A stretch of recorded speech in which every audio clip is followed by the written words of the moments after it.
नमस्ते, मैं हूं रविंद्र सिंह और आप देख रहे हैं बोर्ड ब्रेन, जहां दिमाग चलता है बोर्ड से भी आगे।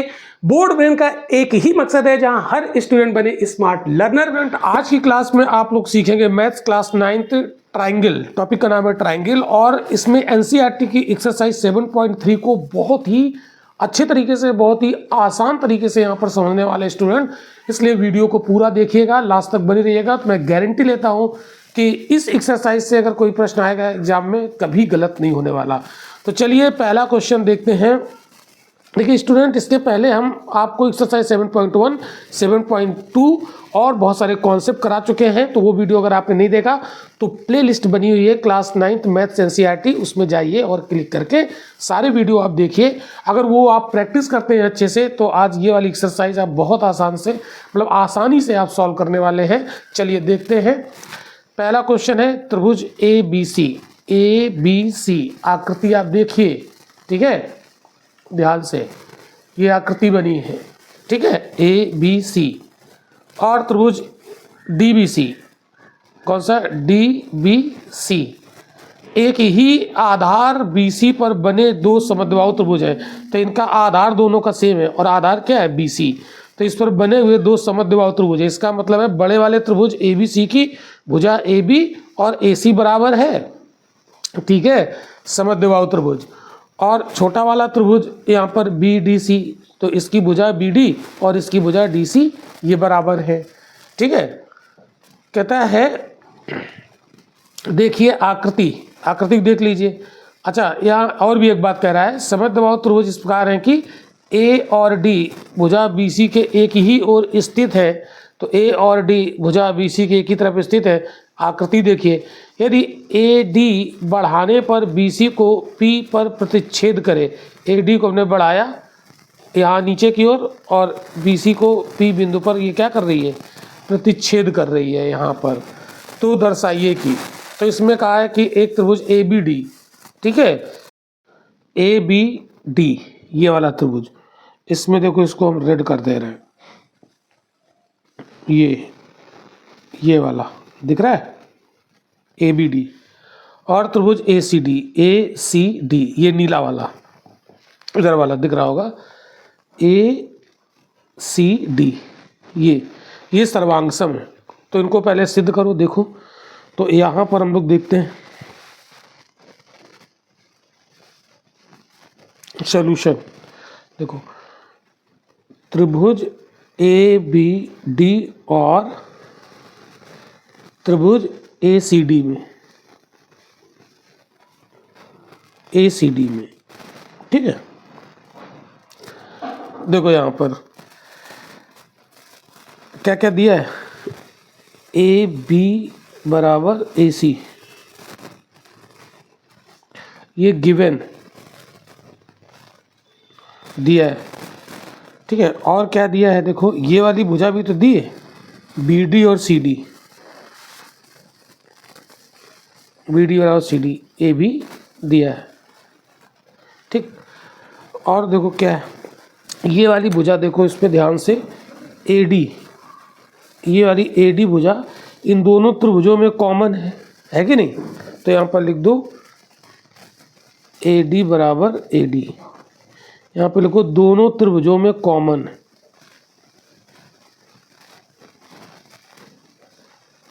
दोनों त्रिभुजों में क्या है, ये उभयनिष्ठ, और उभयनिष्ठ भुजाएं बराबर होती हैं। तो अब यहाँ देखो तीन भुजाएं बराबर हो गई। जैसे ये वाला त्रिभुज देखो ए बी डी, तो इसमें भुजा भुजा और भुजा ये बराबर है। और इस वाले त्रिभुज देखो ए सी डी, भुजा भुजा भुजा, तो यहाँ पर ये तीनों भुजाएं बराबर है दोनों त्रिभुजों में। तो ये एस एस एस यानी ट्रिपल एस नियम, सर्वांगसम नियम से ये दोनों क्या हो जाएंगे, ये हो जाएंगे सर्वांगसम त्रिभुज हो जाएंगे। तो यहाँ पर लिख दो त्रिभुज ए बी डी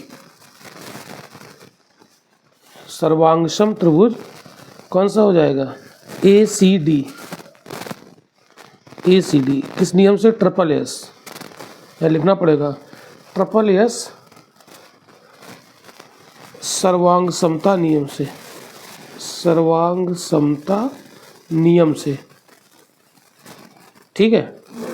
तो अगर ये सर्वांगसम, ये प्रूव हो गया एक, अब आप देखो, अगर ये सर्वांग हो गए तो यहाँ त्रिभुज ये वाला जो था ABD, इसका कोण ये वाला BAD और इसका कोण CAD ये बराबर हो जाएंगे। तो यहाँ पर हम लिख सकते हैं कोण BAD, एक मिनट पहले दिया, कोण BAD बराबर कोण CAD। क्यों? क्योंकि ये त्रिभुज दोनों सर्वांगसम है, तो ये संगत कोण हो गया दोनों में। ठीक है, ये हमने इसलिए लिख दिया क्योंकि आगे वाला जो दूसरा यहाँ पर प्रूव करना है उसमें ये काम आएगा। ठीक है, by CPCT corresponding part of congruent triangle, दो सर्वांगसम त्रिभुजों के संगत भाग बराबर होते हैं। ठीक है, तो ये संगत कोण हो गया। तो BAD त्रिभुज में कोण A संगत हो गया और CAD त्रिभुज में कोण A संगत हो गया, ये बराबर है। अब आगे इसका सेकंड पार्ट देखो। अब ये छोटे वाले ये वाला त्रिभुज देखो, यहाँ पर ABP ये वाला, इसको अलग बना लेते हैं। एक बार फिर से अलग बना लें और देखो इसका एक चित्र और बनाते हैं। यहाँ पर फटाफट इसका एक चित्र बना देते हैं। ये वाला चित्र हम बना देते हैं। ठीक है, इस तरीके से ये A है और ये P है और ये B और ये C है। ठीक है, तो हमने यहाँ पर ये बना लिया। अब यहाँ पर हमें ये सिद्ध करना है ABP ये वाला, तो हमने यहाँ बना लिया ABP, इसको हमने बना लिया अलग से। और दूसरा ACP ये सर्वांगसम दिखाना है। तो हमने इसमें केवल इस चित्र को हमने केवल इतना पार्ट उठा लिया जितना हमें दिखाना है। आप चाहे इसमें भी देख सकते हो ABP तो ABP, इसमें ACP तो इसमें ACP। ठीक है, तो इतना हमने बना लिया। अब चलो इसको हल करते हैं, इसको सर्वांगसम दिखाना है। तो अब यहाँ पर लिखो त्रिभुज ABP और त्रिभुज ACP में देखो क्या क्या दिया है। ये भुजा बराबर है, ये बराबर है। ठीक है, और क्या दिया है, ये कोण हम बराबर सिद्ध कर चुके हैं। ठीक है, तो यहाँ पर लिखो AB बराबर AC। ठीक है, क्या ये दिया है। और देखो यहाँ पर आप ध्यान से देखो, ये वाली भुजा AP ये वाली, ये कॉमन है दोनों त्रिभुजों में। ये ABP में भी है और ACP में भी है, दोनों में कॉमन है। तो यहाँ पर क्या लिख दोगे, AP बराबर AP क्यों है? क्योंकि दोनों त्रिभुजों में कॉमन है, दोनों त्रिभुजों में क्या है, उभयनिष्ठ, यानी ये कॉमन है, इसलिए बराबर हो गई। अब आप देखो यहाँ पर, आप देखो ये कोण बराबर है कि नहीं। देखो ये कोण अभी ना BAP और ये, इसमें देखो ऊपर वाले त्रिभुज में ये कोण बराबर था, ये वाला A और ये, मतलब ये वाला इसका ये वाला कोण BAD तो जितना A ये, तो यहाँ और यहाँ बराबर है कि नहीं। ठीक है, तो यहाँ पर लिख दो कोण BAD बराबर कोण CAD। तो यहाँ पे BAD था, BAD, लेकिन यहाँ पर उतना ही हो गया BAP, तो यहाँ P लिख दो है, कोण PAC या CAP कुछ भी लिख दो, CAP। ठीक है, ये बराबर हो गए। क्यों है? क्योंकि त्रिभुज BAD ये वाला त्रिभुज BAD और त्रिभुज CDA सर्वांगसम है, इसलिए इसके संगत कोण बराबर होंगे। यहाँ लिख दो, क्योंकि त्रिभुज ABD सर्वांगसम त्रिभुज ACD। ठीक है, इसकी वजह से ही हो गए। अब देखो, अब इसमें देखो, ये भुजा हो गई, उसके बीच का कोण और ये वाली भुजा दोनों में कॉमन है, तो भुजा कोण भुजा। इस वाले त्रिभुज में देखो भुजा कोण भुजा, सिंगल डंडी वाली भुजा डबल डंडी वाली भुजा उसके बीच का कोण, इसमें सिंगल डंडी वाली भुजा डबल डंडी वाली भुजा उसके बीच का कोण बराबर है। तो ये दोनों त्रिभुज क्या हो जाएंगे, सर्वांगसम हो जाएंगे। तो त्रिभुज ए बी पी सर्वांगसम त्रिभुज ए सी पी, किससे, साइड फिर एंगल फिर साइड, सर्वांग समता नियम से, सर्वांग समता नियम से। ठीक है, तो इस तरीके से दोनों सर्वांगसम सिद्ध होते हैं यहाँ पर। तो स्टूडेंट ये आपको समझ में आ रहा है, समझ में आ रहा है तो कमेंट में तुरंत यस लिखो, और अगर समझ में आ रहा है तो यस तो लिखो, साथ में अगर अगला वीडियो आप मिस नहीं करना चाहते हैं तो तुरंत चैनल को सब्सक्राइब कर लो। बढ़ते हैं अगले क्वेश्चन की तरफ। सवाल नंबर 1 के 2 पार्ट हमने यहाँ पर कर लिए, लेकिन इसमें 2 पार्ट और हैं। तो तीसरा पार्ट आप देखो क्या कह रहा है, एपी कोण ए और कोण डी दोनों को समद्विभाजित विभाजित करती है। ये एपी कोण ए यानी इस पूरे कोण को समद्विभाजित विभाजित करती है, और कोण डी को भी, इसको भी पूरा समद्विभाजित विभाजित करती है, डी को, ये कह रहा है। तो बच्चों आप देखो, ये हम पहले ही सिद्ध कर चुके थे कि कोण ये वाला बी ए डी और कोण ये सी ए डी बराबर है। तो इसका मतलब जब जो दोनों कोण बराबर है तो इसका मतलब एपी रेखा इसके बीचों बीच से गुजरती है ए कोण से, तभी तो ये दोनों भाग बराबर हो गए। ये हम सिद्ध कर चुके हैं। तो एक पार्ट तो हम सिद्ध कर चुके हैं, अगर याद हो तो हम आपको बताए थे कि त्रिभुज ए बी डी, ये देखो यहाँ पर मैं लिखता हूँ कि त्रिभुज ए बी डी और त्रिभुज ए सी डी, ये सर्वांगसम सिद्ध कर चुके थे त्रिभुज ए सी डी इसके पहले पार्ट में। तो जब ये सर्वांगसम है तो इसका ये कोण संगत बराबर है, ये कोण भी बराबर हो जाएगा, ये संगत हो जाएंगे, और ये कोण भी बराबर हो जाएंगे। देख रहे हो, ये कोण भी बराबर हो जाएंगे, संगत है। ठीक है, तो सर्वांगसम है से कोण बी ए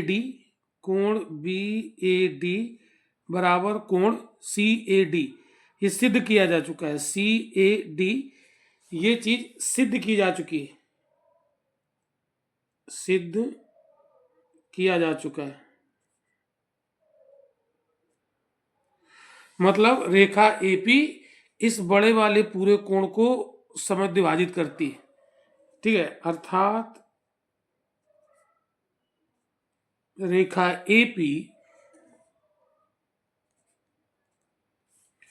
एपी कोण बी ए सी है ना, कोण बी ए सी इस पूरे को, ये वाले को, कोण बी ए सी को समद्विभाजित करती है, समद्विभाजित करती है। तो आधी बात सिद्ध हो गई, एपी कोण ए को समद्विभाजित करती है। हमें यह भी सिद्ध करना है कोण डी को भी समद्विभाजित करती है, इस वाले डी को, मतलब बी डी सी ये वाले कोण को भी समद्विभाजित करती है, इस वाले को, डी कोण को, बी डी सी को, मतलब डी को। तो इसका मतलब है कि अगर हमें ये पता चल जाए कि इतना ये और ये बराबर है तो ये सिद्ध हो जाएगा कि एपी इस डी कोण के बीच से गुजर रही है, बीच से गुजर रही मतलब आधा इधर बराबर हो जाए, ये हमें सिद्ध करना है। तो देखो ये कैसे सिद्ध होगा, आइए देखते हैं। त्रिभुज ये वाला आप देखें ना, ए बी डी का ये कोण ये बराबर, इधर बराबर। ठीक है, अब ध्यान से समझना कि अगर हम इतना कोण ले लें पूरा ये, तो ये 180 हो जाएगा। ध्यान से समझना, ये 180 हो जाएगा, और 180 से अगर हम ये इतना टुकड़ा ये वाला निकाल दें ये, तो फिर इतना बच जाएगा, करीब बच जाएगा। यानी 180 से हम घटा दें किसको, बी डी ए को। वैसे ही यहाँ पे ये पूरा 180 है, ये ध्यान से समझना बहुत। तो अगर हम ये टुकड़ा निकाल दें तो ये वाला बच जाएगा, मतलब इससे हम सी डी ए निकाल दें। ठीक है, और ये बराबर है। तो देखो अब यहाँ पर हम लिखेंगे, यहाँ पर लिखेंगे कौन सा त्रिभुज ले लें, या आप ये कह सकते हैं ये वाला त्रिभुज लो पूरा, ए बी पी और ए पी सी, इसमें लो ए बी पी और ए सी पी और ए सी पी में। तो आप क्या करो, ये पूरा 180 से घटाओ किसको, ये पूरा 180 है, घटा दो ये वाला टुकड़ा, देख रहे हो ये वाला टुकड़ा घट जाएगा तो ये वाला टुकड़ा आ जाएगा। तो मतलब ये क्या हो जाएगा 180 माइनस क्या घटाओगे, ये वाला टुकड़ा, एक टुकड़ा क्या है डी, मतलब ए डी बी, कोण ए डी बी ये घटाओ बराबर इधर 180 माइनस ये 180 है पूरा, ये टुकड़ा घटा दो ये वाला ए डी सी, तो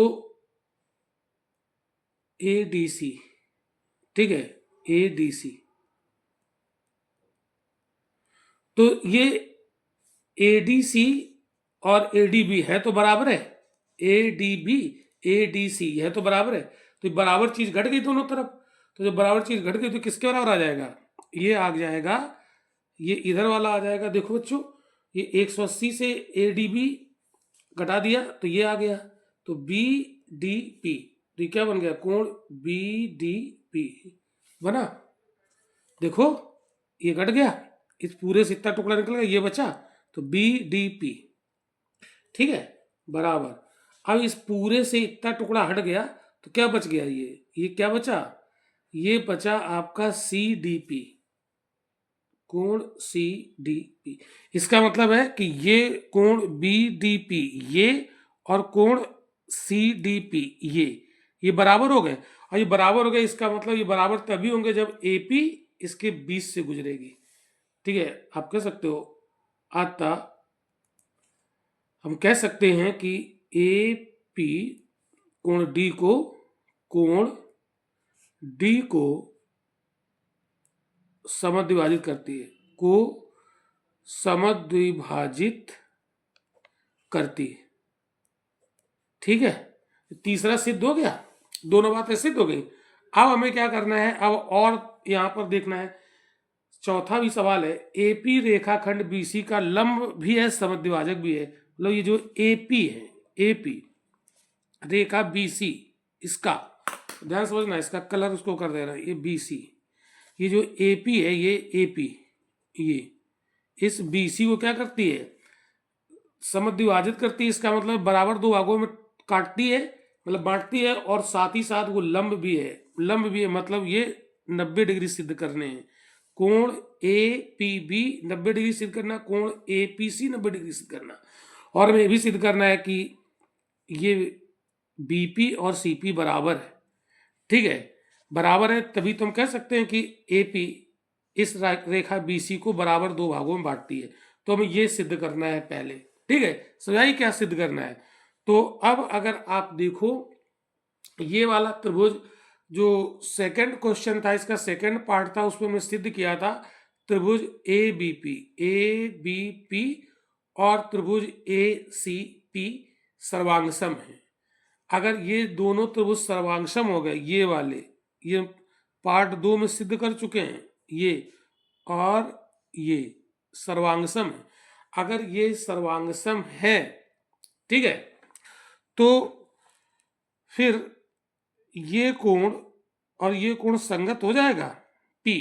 तो देखो लिखते हैं यहां पर, ठीक है बच्चों। तो देखो हम सवाल नंबर 2 में हम आपको सिद्ध करा चुके हैं, क्या सिद्ध करा चुके, सवाल नंबर 2 में त्रिभुज, इसका मतलब सेकेंड पार्ट में त्रिभुज ए बी पी सर्वांगसम त्रिभुज ए सी पी ये सिद्ध किया जा चुका है, ए बी पी और ए सी पी सर्वांगसम है, ये सिद्ध कर चुके बच्चों, ठीक है, इसके सेकंड पार्ट में, तो उसका भी यूज करेंगे यहाँ पर।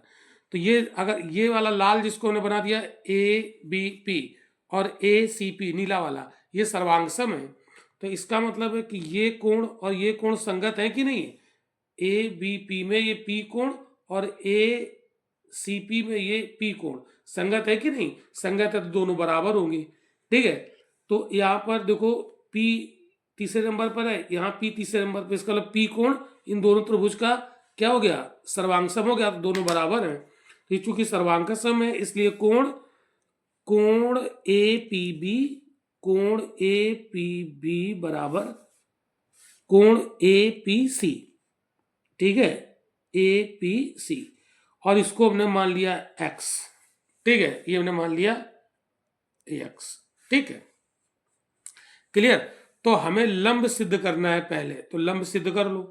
तो देखो, अच्छा एक चीज और आप ध्यान करो, या पहले इसी को सिद्ध कर लेते हैं।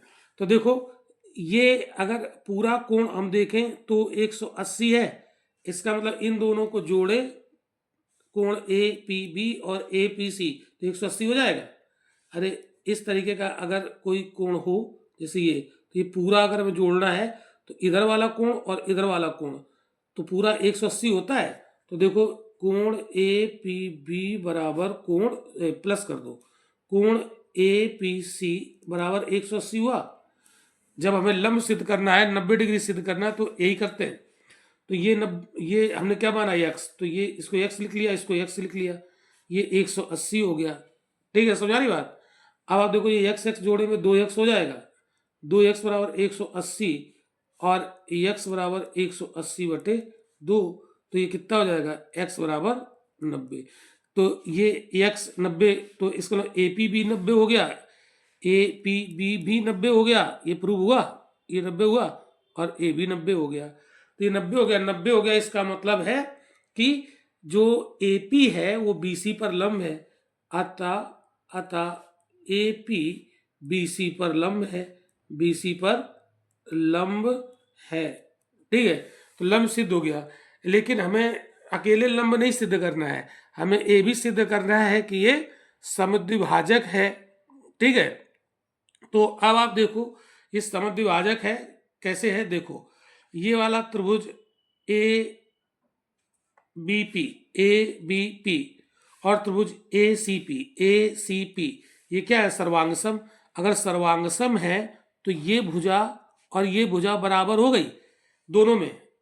अरे संगत भुजाएं हैं, देखो बीपी और सीपी संगत है कि नहीं, यहां से देखो बीपी और सीपी सेम जगह पर लिखी है, दूसरा तीसरा सेम जगह पर लिखी है, इसका मतलब है बीपी और सीपी संगत भुजाएं हैं, ठीक है।